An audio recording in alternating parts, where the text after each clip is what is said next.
बिस्मिल्लाहिर्रहमानिर्रहीम। आप देख रहे हैं हमारा यूट्यूब चैनल लीगल लीगल्स। आज का जो हमारा मौजू है वो दूसरी शादी से मुतल्लिक है। अगर आपका ये मसला है कि आपके खामद ने आपकी इजाज़त के बगैर दूसरी शादी कर ली है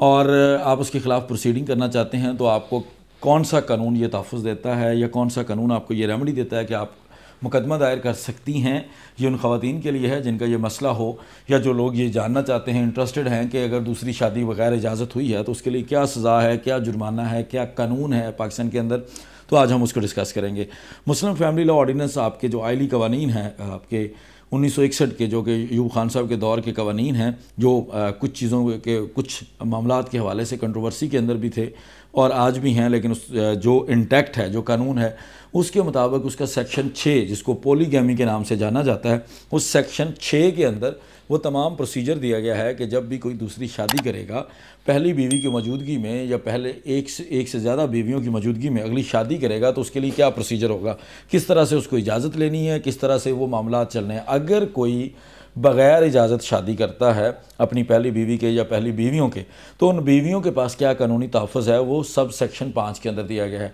सेक्शन 6 है, मैं रिपीट कर रहा हूँ, फैमिली लॉ ऑर्डिनेंस 1961 का, और उसका सब सेक्शन 5 है जो आपको ये तहफ़्फ़ुज़ देता है कि अगर आपके मर्द ने आपकी इजाज़त के बगैर दूसरी शादी की है तो आप क्या कर सकती हैं। उसके लिए सबसे जो बेस्ट तरीका है, जो आपको करना चाहिए, किसी और चक्कर में बिल्कुल ना पड़ें, आप फैमिली अदालत के अंदर जाएंगी। फैमिली कोर्ट जो आपकी है, फैमिली जज के पास आपने एक दरख्वास्त देनी है जिसमें आपका मौक़िफ़ ये होना है कि आपके खामद ने आपकी इजाज़त के बगैर दूसरी शादी की है, जिसके अंदर आपके खामद को बुलाया जाएगा, आपके खामद को नोटिस किया जाएगा, आपके खामद का जवाब आएगा। अगर वो आके ये कहता है कि चूँकि मेरे पास कोई इजाज़तनामा था, अगर आपको ये लगता है कि उसने आपका कोई झूठा इजाज़तनामा तैयार किया हुआ है, लाहौर हाई कोर्ट ने रिसेंटली एक फ़ैसले के अंदर इस तरह के मामले को डिस्कस किया है, अगर आपको लगता है कि उसने आपका कोई झूठा इजाज़तनामा तैयार करके आपके साथ धोखा किया और नई शादी करके उस शादी को रजिस्टर भी करवा लिया है, तो वो अपना आके जवाब देगा। और अगर आप ये साबित कर देती हैं कि वो इजाज़त आपने नहीं दी और वो आगे कोई डॉक्यूमेंट देता है कि ये इजाज़त मेरी बीवी ने दी है,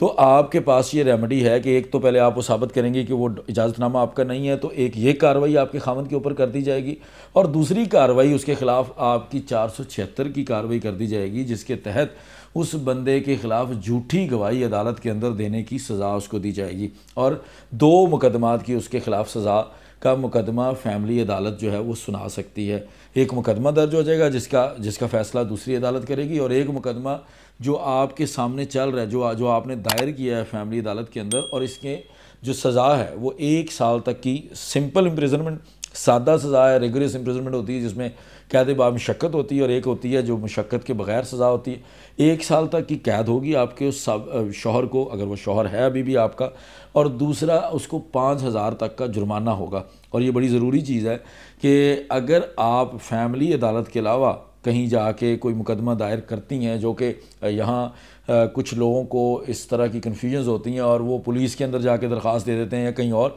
तो लाहौर हाई कोर्ट अपने एक हालिया फ़ैसले के अंदर, जिसमें अमजद रफ़ीक साहब ने एक गज़नफ़र नवीद बनाम सरकार नामी एक मुकदमा था, उसके अंदर ये वाज़ेह कर दिया है कि जब भी कोई दूसरी शादी से मुतल्लिक़ मामला होगा तो उस मामले के लिए